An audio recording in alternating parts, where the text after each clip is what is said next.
go back to Bali. Wouldn't it be nice to go back to Bali? Did you love Bali? Oh, you want to go back to Bali? Yeah, let's do it. Hey, we're in Bali. No, I want to go to Bali, like really go to Bali. I want to travel to the real Bali. Okay, fine. Last time we were there, I brought it home. Check it out.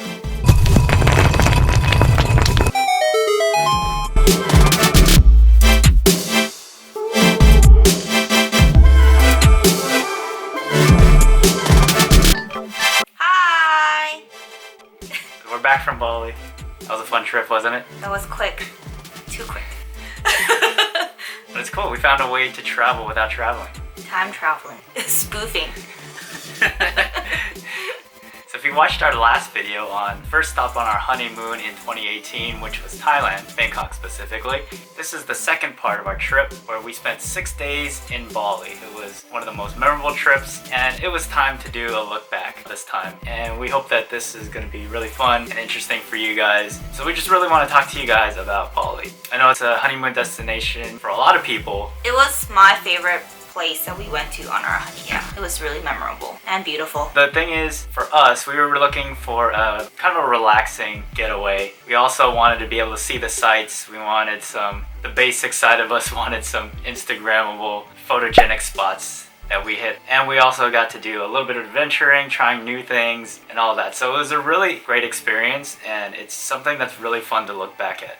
So what did you like most about Bali, and what makes you want to go back? Bali is just, as I said, it's really beautiful. Life there, it's so simple. Everyone is so nice. Life is just really simple there, really great. The food we really loved. That's what I really loved about Bali. Yeah. That was the perfect way to sum it up. And the great thing was that it was really affordable. So I know that's another thing for couples that are going on their honeymoon and you don't want to spend too much. This is a great choice to head over to Bali.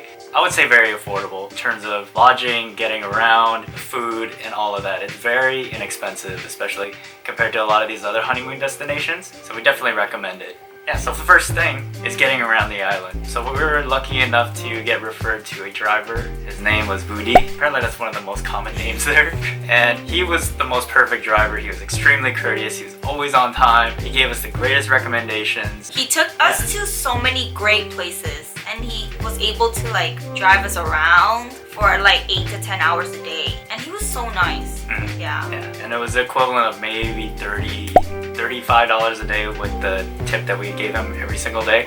But the thing is, we went in November, late November of 2018. Apparently this is the season where it slows down and it's a little bit more rainy. And we did hit quite a bit of rain here and there, but it was no problem because we were able to stay indoors. We were able to use our swimming pool, which we'll get into in a bit, and things like that. There's lots of times when the weather will kind of mess up your plans throughout your day, especially if it's on your honeymoon. But for Bali, it wasn't too much of a problem. It rains like here and there. Like majority of the time that it rained was like in the later afternoon, like around 3 o'clock. So we are early risers, so we are able to get up, get going, do our exploring, and then come back by 2:30, 2 o'clock. And by that time it's raining, and then we can just like relax for the rest of the day, turn down for the night, enjoy our villa. Which is the perfect segue into our villa. So Yeah. our villa was called the Ume Villa. Villa in Ubud.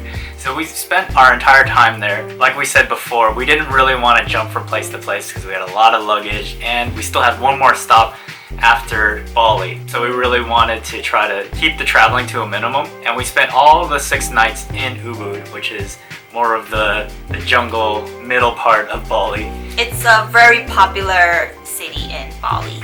Majority of the tourists will be staying in Ubud. The only difficult part is it's a little bit difficult to get to different places because it's in the middle of the island, and whereas the airport's sort of like on the south side, and the beach and the nightlife is all the way on the south side, but we've always been kind of old and we sleep early and all that.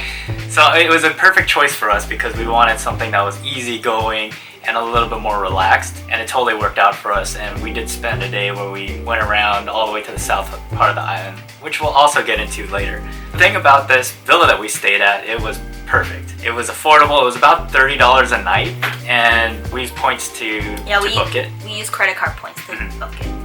So it's something also that we recommend. The villa was perfect. Like I said, we had our own pool. It was 2 floors. We had breakfast delivered to us every single morning, which is probably the thing I miss the most. How awesome is it just for us to eat breakfast by the pool, relax, plan our day, browse the internet, and all kinds of stuff like that. Yeah, we didn't have to like worried about other people like lurking. We can just do our thing. Peter enjoyed the pool the most. He even like swam in the pool when it was raining. That's the best. That was fun. Yeah. That was super fun. Yeah, and I miss that villa so much. Yeah, it's crazy that you have so much luxury for $30 a day. $30 a day here can't get you anything. Yeah. And not only that, but the hotel staff was really friendly, and they were always attentive, and they were super nice, and they were always giving us recommendations, fun stuff like that. So I definitely recommend it. And they let you borrow umbrellas too. Yeah, since it rains so much. Yeah. So one of the first places that we decided to go was to a place that had 3 things that was on our itinerary. One was to try Luwak coffee. So we got to learn the process, we got to try it, and they also get you by selling it to you. And it costs about $30 a bag. The thing about the Luwak is that it only wants to choose the best coffee cherries. So what comes out from the Luwak is going to be the best coffee bean that you can have from the best coffee bean cherries, I guess. So it was pretty pricey because it's like a whole process that they had to do to get the Luwak to eat the cherries, then sanitize it and roast it and all that stuff. But it was worth it. It was a great experience. It was really smooth tasting and we enjoyed it a lot. They also sell like different types of Balinese teas and stuff like that too, and which we also bought. So it was a nice little experience. And not only that, but our guide was extremely helpful. She was really good at taking photos. For the next part, which was fun, there was 2 different things, which were the swings there. That's probably one of the things that you see the most when you're browsing things for Bali. Everybody wants to go on the big gigantic swing. It sounds really touristy and all that, but it was fun. It's worth it. I mean, you are there on vacation. You want some memorable photos. It's worth it. So these swings is on top of this hill, and towards the bottom of the hill is like this amazing rice field. It's just super beautiful, very lush and green. It's different layers of the rice field and just so picturesque. And it makes it really good photos. Memorable. Yeah, well, I mean, we stood right on the edge there where they have like this little platform. It's not dangerous or anything, but it looks like you're basically floating on top of the jungle. It does look really amazing. So while you're swinging on that, you can get some cool photos and all that. And the last thing there, which we didn't spend too much time doing, was the rice fields. I think you could spend a lot of time walking there, walking around the rice fields. It looks very beautiful because, like she said, it's very lush, it's green. It's something that we don't see a whole lot here in LA. That was a big change to see something like that, just to really take it in and take our time and relax, because it just felt very relaxing and enjoyable just to be there and soak it in. Yeah, soak in the view, drinking some Luwak coffee. Something we definitely recommend. So the next couple of things that we did, I'll probably bunch these together, is that we went to a bunch of different temples. Some of the temples, like if you watched our last video, is that they do require you to be covered. They'll actually give you those skirts and stuff so you can cover up and all that. So if you go in there, then those will at least be provided for. Each of these places does have an entry fee, which is a little bit different, something that you might not expect. It's not a lot, but just be prepared for that. One thing to remember. A couple of different ones were by the water, which was the Tana Lot temple, which is really far. It felt really far because it was quite a bit of a drive there. It was right by the water. It was very humid there, but we got some really awesome photos as we were there. Another one was Ulun Danu Beratan Temple, which was also really cool. We got some really nice photos there, and the temples are very picturesque, and they had a lot of the gates. We've taken so many pictures by the gates there. Yeah, different gates all over Bali. They're really beautiful too. Next. As Lisa mentioned, our driver took us to a lot of fun different places, and one of our favorite places was on the side of the road. He's like, hey, you want to check out the monkeys? Like, yeah, why not? That was like a totally like random experience. This is like a little shack in the middle of a road on the side of a cliff. They sell fruits that you can feed monkeys. And then once you park, the monkeys will know what is happening. They're like, oh, it's time for food. Yeah. So they have these little plantain-looking bananas, the rambutan, and stuff like that. They were so efficient in eating them. They just break them apart because they're pros at it because they get fed so much. They were so much fun to feed. Yeah. You throw it at them and they'll catch it. And the funny thing was there was this monkey that was chilling on Peter's lap, eating his banana, like having the best time. It was the best experience. It was. We were probably only there for like 10 or 15 minutes. We got a lot of fun photos. Yeah. One of them was trying to eat your hair. Oh yeah. And stuff like that. But this one was not really regulated like the monkey temple, which we'll talk about in a minute. But make sure you don't try to look at them in their eye. They could be confrontational. Just mind your business. Don't try to pet them or anything. Don't try to do anything forceful to them. And don't try to like think like you can play tricks on them because they will get angry. they're smart. Yeah. Yeah.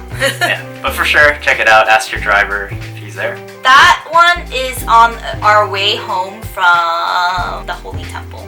The next thing, speaking of monkeys, one of the biggest attractions there in Ubud especially is the monkey forest. That was actually walking distance from our villa, and that's exactly what we did. Originally when we went straight there, but it was raining like crazy, and we were like, okay, maybe we should come on a day that's less rainy so we can enjoy it a little bit more. And a few days later, we ended up walking there. It was probably like a 10-minute walk, which was really nice. We recommend going to the forest first and then doing the side of the road thing because it was more fun. Because at the monkey temple, you're just there to see their habitat, how they live, and all that, and to see the sanctuary. But it was really cool to see how they live and just to be around them and try to soak in the experience. We want to talk about Airbnb experiences. So Airbnb has a feature called Airbnb experiences where people from the cities that you are visiting, like locals, they offer different types of experiences.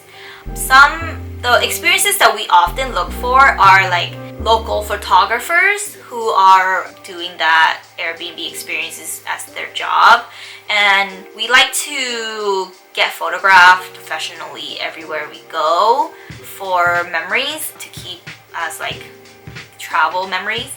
And so we reached out to a guy in Bali. He was a local in Bali and he took some amazing photos of us, and we went to the beach in Canggu for those, and we really enjoyed them. He offered to talk to us about like the experiences in Bali and stuff like that, so we got to talk to like a real local. Yeah, and he also took the time to say, hey, let's shoot at this part of the day. And then he said, all right, well, maybe we should wait because it was a little bit cloudy that day. Maybe we could see if there's a break in the clouds. And, you know, we did that in between. We had drinks at a bar and grill cafe type of place while we were waiting. So that was also part of the experience, getting to talk to somebody who lives there. He spoke English very well. He was telling us, you know, what day-to-day life is like there and how relaxed it is compared to all that. And basically, one thing that we really learned is how resourceful that the Balinese people are, that nothing really goes to waste. So he was telling us love that. Yeah, so that's one really big thing that we wanted to take away. We do really want to incorporate that into our daily lives because we do want to try to make a difference and not be so wasteful. So definitely check it out. We'll link the Airbnb experiences in the description, so check it out. For food, we always had our breakfast delivered to us by our hotel, so we got that out of the way. And then for lunch, we usually were with Booty, our driver, so he always was able to recommend some restaurants nearby where we were to eat with us, and they were always super delicious Balinese food, traditional like succulent pig. We were able to visit this buffet, I guess, near the rice fields that we were visiting. That was a really amazing meal, and that is where we discovered this amazing Balinese soup called... He told us it was called asam goreng. Yeah, it was like this soup that Peter and I could not get enough of. I think we ate like at least 3 bowls each, so 6 bowls between both of us. Yeah, we like We walked were up so there. it was so We just kept good. getting it. Yeah, and Booty, he didn't know the name of it, so he was able to ask the waitress what the name was. And man, I wish we had some of this here in LA. Maybe I just haven't tried hard enough. We ate a couple of different places. Like there's the skewers, the traditional Balinese food, the succulent pig, like I mentioned. And a lot of the simple stuff Yeah. like nasi goreng. Yeah. Had that a lot. And then we were able to eat around Ubud, which had a lot of different fusion type food, which is like Balinese westernized food. Like there was like a little shack that was so cute and it had lobster rolls that Peter really liked. I didn't eat it. And then there was like a really cute coffee shop that we went to a couple times. And then I started getting really homesick, so we were able to find a Italian pizza place. Pizza is always a good idea. I feel like even though you don't plan out your meals in Bali, I feel like you wouldn't miss out because you're gonna be walking around, you're gonna be soaking up the experiences, you're gonna see what is on the street food, and you'll figure it out. Things there, they have markets that you can go to too, that we went to a couple times. We were able to like explore different Balinese snacks that we can get. And then on the streets, yeah, they have different street food, skewers, fruits that you can buy, which we did buy. And I bought this piece of dragon fruit from this lady on the street. I asked her, can you cut it for me? And she's like, yeah. So she cut it for me, she put it in a bag, we took it home, I ate it. I was like, man, this is amazing! This is an amazing piece of fruit. And cause Balinese dragon fruit, I can't even describe it. It's so good, so sweet compared to dragon fruit in LA and in California. Dragon fruit in California tastes like water, and Balinese dragon fruit tastes so sweet. And so I gave Peter a little piece. I was like, here, you can have this little piece. I'm gonna eat the rest. But the next morning, dude, Right after breakfast. I had the runs. For breakfast, when breakfast came, Peter's like, you're not hungry? I wasn't really eating. I was like, no, I don't feel hungry. Like, I feel weird. And then I went to the restroom and it was bad news bears, dude. Bad news. Yeah. So I saved Peter from getting food poisoning. I got food poisoning because of the dragon fruit, but I was able to still go on our excursions, exploring. But I did throw up in the car, and our driver was like, oh no, what happened? And he went to some auntie's house in the random road and purchased a little bottle of like methanol oil, something like that. Which we still have. Yeah, and it actually really helped with my motion sickness after that. Yeah, so luckily I had a bag with me actually in the car, and I threw up in the bag. Yeah. Yeah, but I didn't do too much that day. Like, I stayed in the car majority of the time, and unfortunately I missed out on this amazing waterfall that Booty and Peter went to. And how was the waterfall? Yeah, it was fun. It was another place that also had a entrance fee, but like it wasn't that expensive. I really wanted to go and hop into one of the waterfalls and like the swimming areas, but that day they specifically said that you cannot go swimming in it because it was too dangerous. So that was the morning that day. We went down there, we got to take pictures of it. I just stood next to it, he helped me take some photos. And the funny thing was that there was probably, I don't know, a couple hundred steps just to get down there. And as we were walking back up, I was walking pretty quickly. I don't know, I just thought regular pace. Then I looked down, and then Booty's probably like 5 minutes behind me. He's like huffing and puffing, and I'm just walking casually. Yeah, sorry about that. Poor Booty. Yeah, I was bringing that up every once in a while when we're walking upstairs. Like, remember that time we were in Bali, but you were immobilized, and then I was walking up the stairs, Yeah. and all that. It's not his fault. His main job is a driver, so Yeah. he doesn't get to go hiking very often. Yeah. Yeah. Yeah. Along with that, he took me to another village. It was called the Palingpuran village, I believe. We got to check it out and walk through it. It was very peaceful. It was really quiet. You can kind of see the way that people live life there. And it was really interesting. There was a lot to see. There were a lot of details that were really intricate. They sold different foods there. And it was just really interesting to see.